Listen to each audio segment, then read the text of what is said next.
Good afternoon, and thank you to our county partners for hosting today's community briefing. Again, my name is DK Wesley, and I serve as the city manager for the city of Asheville. I am joined today by key city leadership from emergency management and water resources. We are here today to provide our community with a clear update on the readiness efforts underway within the city of Asheville as we prepare for the winter storm forecasted to impact our region over the weekend. We also want to share what residents can expect as conditions evolve. Our top priorities are public safety, maintaining essential services, and being ready to respond quickly in the event that conditions deteriorate. To that end, the city has activated its emergency operations plan to ensure coordination across departments. City crews will remain on duty throughout the weekend and will provide updates as conditions change. We understand that winter storms can disrupt daily life and create concerns about power, water service, and access to resources, especially for our most vulnerable residents. While we cannot eliminate impacts, we are committed to clear communication, rapid response, and making decisions that prioritize safety across our community.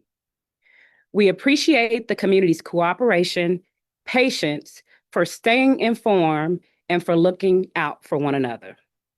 The City of Asheville will continue to communicate updates through our official channels and in coordination with Buncombe County. With that, I'll turn it over to Assistant Fire Chief of Emergency Management, Jeremy Knighton, and Clay Chandler, Water Resources Public Information Officer, for our latest operational update.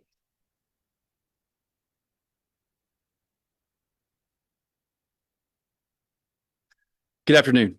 As the city manager said, my name is Jeremy Knighton. I'm the Chief of Emergency Management for the city of Asheville.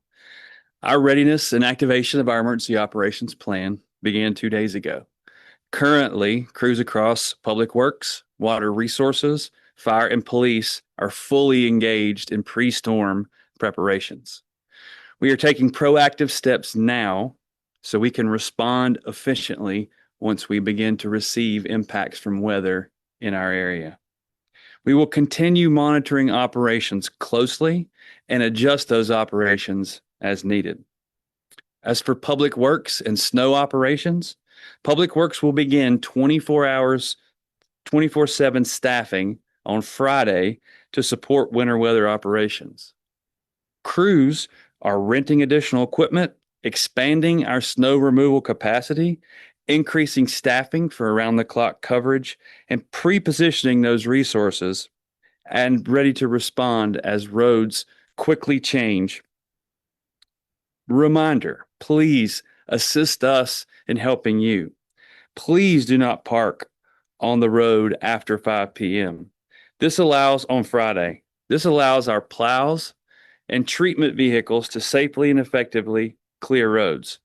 Parked vehicles are one of the biggest barriers to effective snow removal. All city-owned parking garages will remain open, free of charge, beginning on 5 p.m. Friday for those that need a place to park. This allows our snow plows and treatment vehicles to clear snow and improve those road conditions. For the latest information on parking availability, please see our website. Fire and Police public safety preparedness. Asheville Fire and Police departments are increasing staffing ahead of the storm. Our resource engagement support team will be there 24/7 to assist our most vulnerable through the weekend, including our unhoused population. Emergency vehicles are being equipped with extra supplies, chains, and cables to safely navigate these winter road conditions. We have established backup communications plans, and in case our phone systems or infrastructure become disrupted due to the ice and snow in the forecast.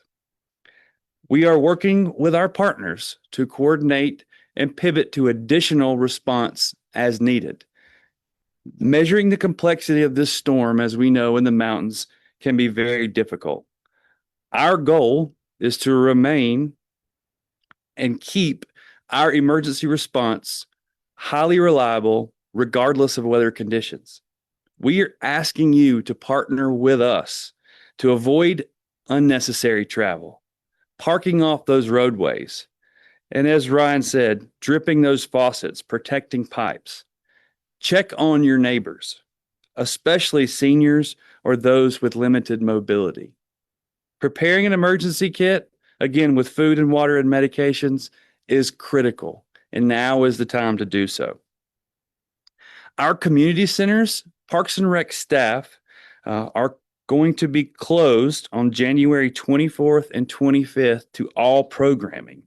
This includes those scheduled basketball games so that we can allow folks to stay at home and be safe during this. For their own safety, community members are strongly cautioned to stay out of parks during these extreme weather events.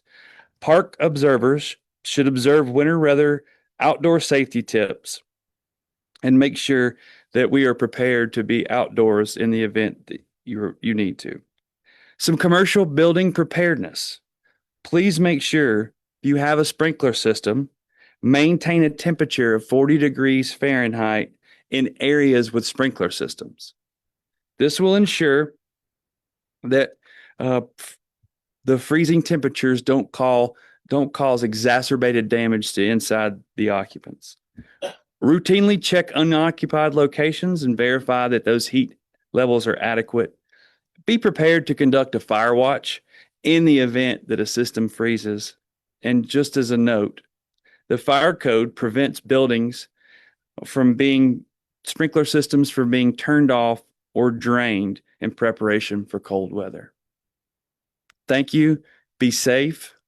And again, now is the time to be prepared. And I'll turn it over to Water Resources Public Information Officer Clay Chandler.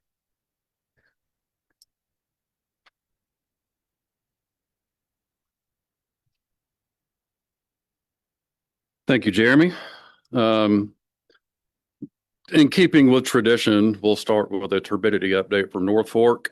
As of late yesterday, turbidity is 1.68 NTU, and that is exactly where it should be for this time of year. Getting into our prep for the winter storm this weekend at the water treatment plants, our staff are topping off all 37 of our water storage tanks that sit throughout our distribution system. Those tanks will remain full for the duration of the event.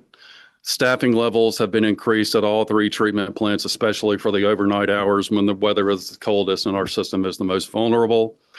All water plants have emergency generators, which are fueled and ready to go to provide backup power in the event of a power outage. All 41 of our pump stations also have emergency generators that are fueled and ready to provide backup power again in the event of a power outage. In our distribution system, we are pre-positioning equipment like dump trucks and track hose and everything else that we need to repair a water line break to make it more accessible if and when roads to our warehouse on Bingham Road become impassable. Our warehouse that's on Bingham Road sits at the top of a pretty large hill, so if roads get icy, getting up there is going to be difficult. We will have a minimum of 2 on-call duty officers instead of the usual 1 to field overnight and after hours water emergencies and direct our maintenance crews. Again, that number could go up, but we will have at least 2 for the duration of this event. Every maintenance crew and meter technician will be essentially on call and prepared to respond for the duration of this storm. Customer service representatives, either those employed by the city or those with our after-hours answering service, will be available as they always are 24/7 by calling 828-251-1122. Again, that number is 828-251-1122. If you have an issue or a problem, that is the fastest way to let us know about it and the fastest way that we can get somebody out there to address it. As Chief Knighton mentioned, our customers can do a lot to help us by preparing your home or your business and its plumbing. By taking common sense steps can reduce your risk of frozen pipes. Number 1, if you have a pipe exposed anywhere in your building, please wrap it with insulation or heat tape, disconnect outdoor water hoses, and cover outdoor water faucets.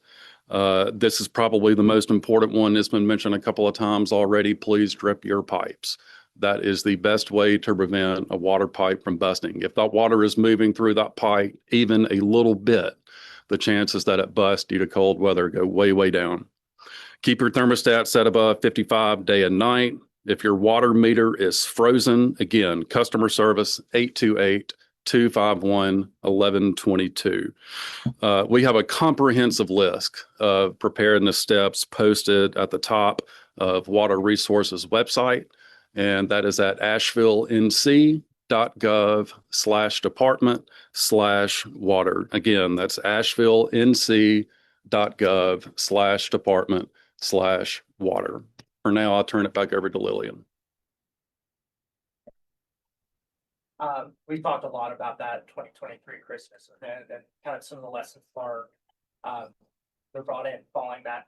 For the community that's concerned of another situation like that, what type of lessons or things did you guys learn from that event that's now being applied towards this potential event? So the biggest thing that came out of that event, at least on the planning and the response side, was our emergency operations training, which Chief Knighton spearheads for the city.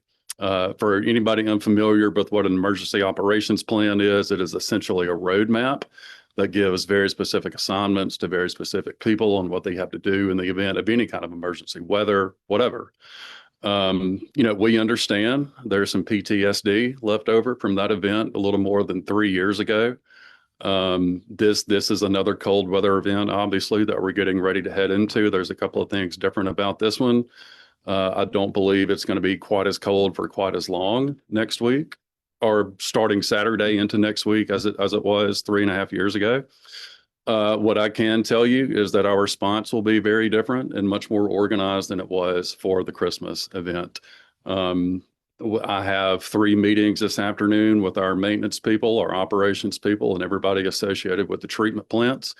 Like I mentioned a few minutes ago, all 182 Water Resources employees are on call for the duration of this event. Nobody's going to have a day off. It's going to be work, eat, sleep until this thing is over. So we understand there's some concern, but you can rest assured we're as prepared as we can be.